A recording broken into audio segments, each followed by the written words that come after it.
Emil, you were the one calling me, huh? You still recognize me? Yeah, sure. I knew you right away. Thank you.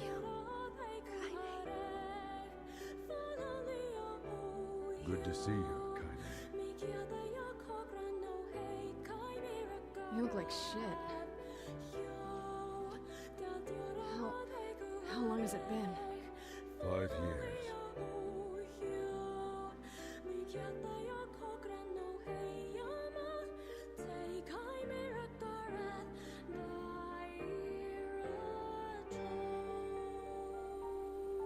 Oh.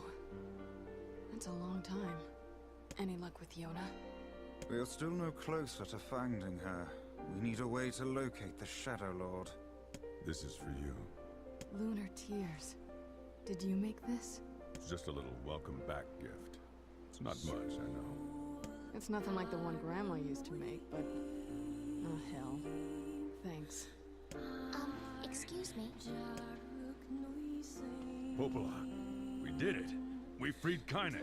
That's great. Listen, can I talk to you for a minute? Here we go. This doesn't make sense. Please, try to understand. People are tired and scared, and I'm sorry. I'm sorry you have to bear the brunt of that. But you know, going back to all this now, it's making more sense why they didn't want them to be in the village, because it's not simply because of that. It's probably more because they feel, because obviously they work with the Shadow Lord. They're on his side, so We can sleep outside. you know they don't want one's them to sleeping succeed. They're only using us. You and Kaine saved this village, and now they want to run you out? People are afraid of us. And really, I understand. I mean, look at me. But at the same time, you could. Now, Nimble, I did mention that one viewer did talk about understanding this, and I mean, you know, we both disagree with each other, so nothing wrong now. But his idea actually would fit with them because they would understand how dangerous they are. As long as you're still They with us, would I actually can deal know. with it. So you could mix that, you know, us being used and everything, and with them intentionally being dangerous towards their plan, being a mix Right, of it. Kaine? I'm used to sleeping outside. I'm sorry. We'll see you later. We're sorry. No, you're not. Bunch of crooked bastards. What is the matter? Kaine always sleeps outside. I never thought about that until just now. How could I have not noticed that? How selfish am I? What the hell is wrong with me? We should turn in.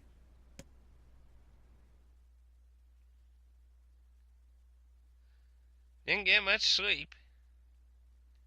Now, a lot of this stuff, there's going to be new and old stuff, so there's a mix of what's going on here.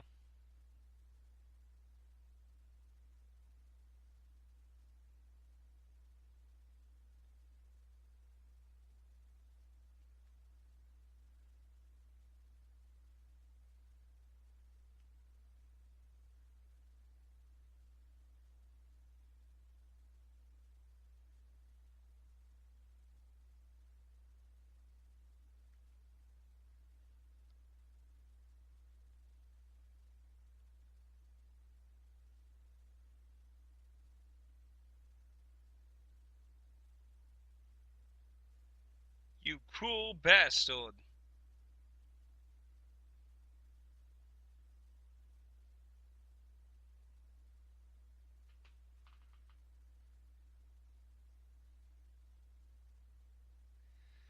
But yeah, it all begins again.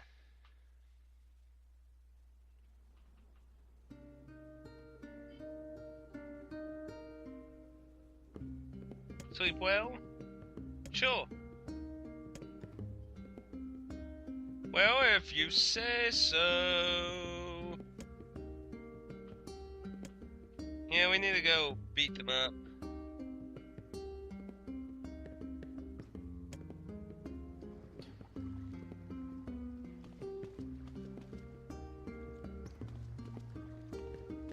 Let's see what kind of things we get today. Got a seed. Some money. And we're gonna be needing a lot of money because there's gonna be more crap to buy. And we're only sitting on 26,000, not too shabby.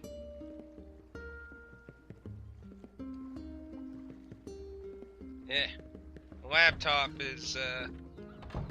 I had a list of the weapons on the side here. My laptop's kind of going fucking weird. We won't gonna probably go collect weapons at the moment anyway.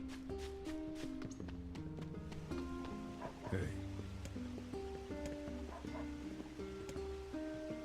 Now I am gonna kind of go quickly through some of the old dialogue, but mainly the new stuff is during boss cutscenes and stuff.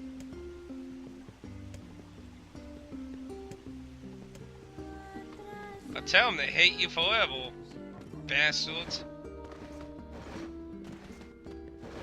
Because, you know, you could look at them as some sympathetic killers, because they did say they didn't want to fight us. They wanted us to turn away and that.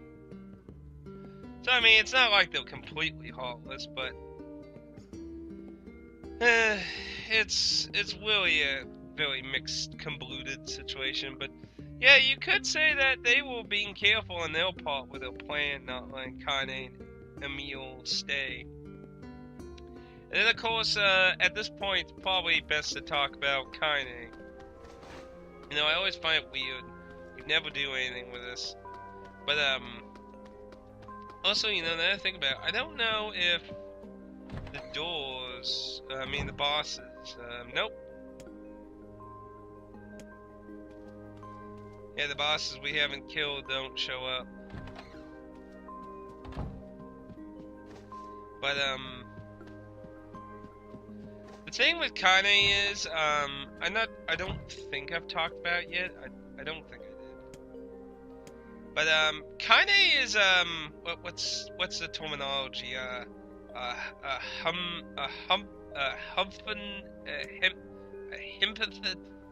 can't even say it. She was born with male organs. Let's put it that way. So that's what they were saying, that she was a freak, that she wasn't normal, because she was born with an abnormality. Which, since if you don't really realize, the city of Isle is like superstitious. Like they're like fucking Fatal Frame 2 superstition freaks. Anything different from the norm is considered fucking, like, demetic to them. So, to them, you know, Kane was a monster, basically. So, that's why they basically treated her like such. But, when Nier came out, it was a misconception in the American market that, the shade is what made her that way. Some people have interpreted that through the dialogue, and some people just interpreted that through the possession. But it's very important to note in this story that she was considered a freak prior to being possessed. So, yeah, I mean, that's not an issue in the Japanese version. Now, of course, they don't outright say it. This information, for at least American viewers, I don't know if in the Japanese version they outright say it, but, basically, America didn't really get the whole picture until the producers started talking about some of the behind-the-scene kind of stuff. And that, and something about Emil, too, which we'll be talking about, too. But, you can see that's why Kane's really, really kind to Emil, because, she kind of feels like, you know, she can relate to Emil's feelings of being considered an outcast because of him being different. So, you know, Kane's kind of taking the role of her grandmother when it comes to that with a meal. Trying to encourage and brighten him to not think of what makes him different as a monster, but as something that is good for her, or for him. So yeah, it's kind of a mixed.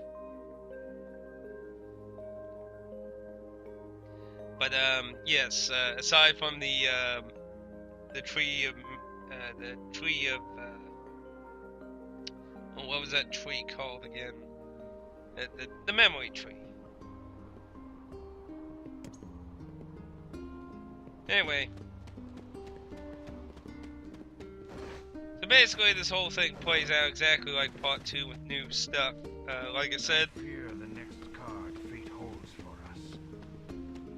But basically, like I said, most of the new stuff that shows up in this is related to boss backgrounds and stuff. Oh, it's you, eh?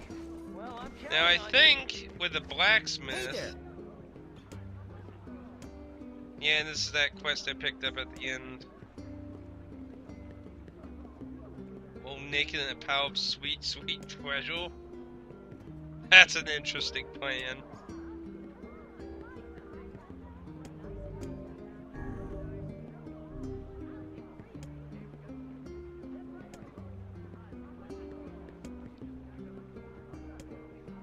I suppose there are. Hey! Let's see, acts of beheading. You know, you can buy that.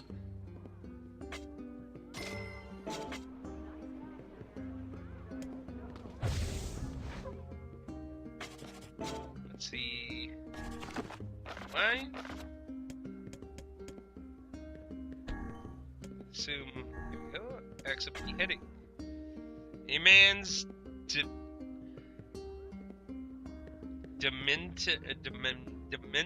dementia drove him to attack his daughter's fiance with this axe.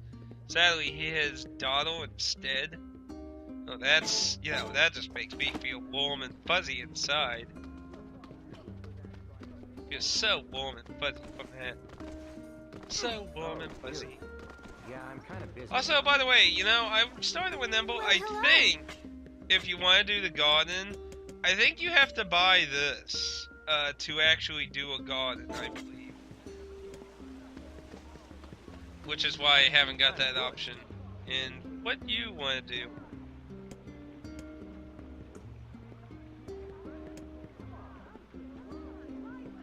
Oh, fuck, you know, I forgot to turn that in. I wonder if that carries over. Oh, it's you. Hey, you there! Nope. They're gone. I don't remember if I picked up the item or not.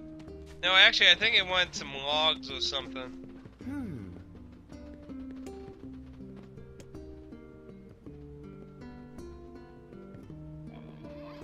Well, that sucks.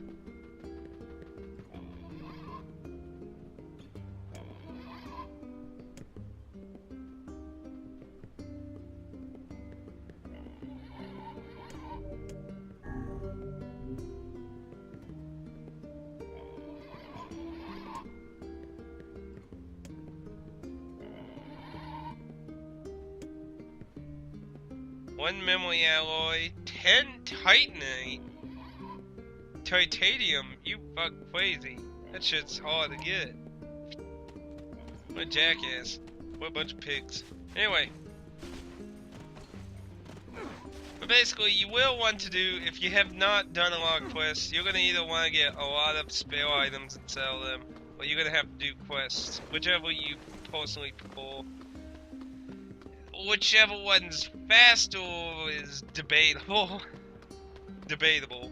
But if you're gonna go the way of just getting items instead of doing quests, I would recommend going to Junk Heap though, because that's a lot better when it comes to that.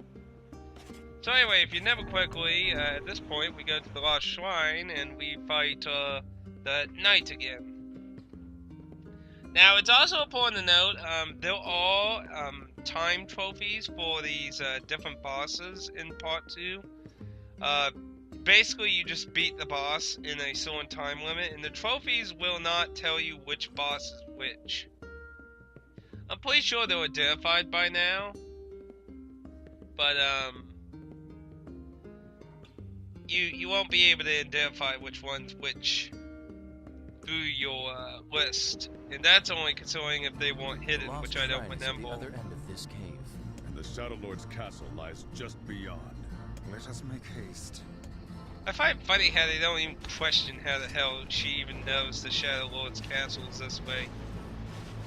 I mean, doesn't anyone question how the hell this works? It's just a giant tower thing, and then all of a sudden there's all this crap that you can't even see.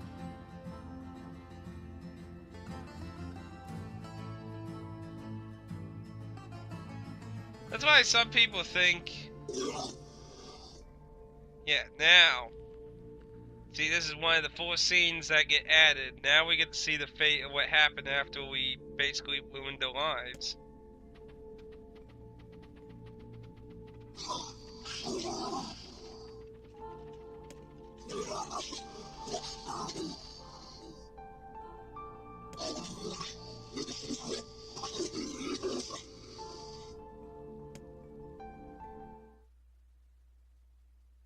This is also supposed to also indicate why the Shades are actually in kind of 2 factions kind of thing.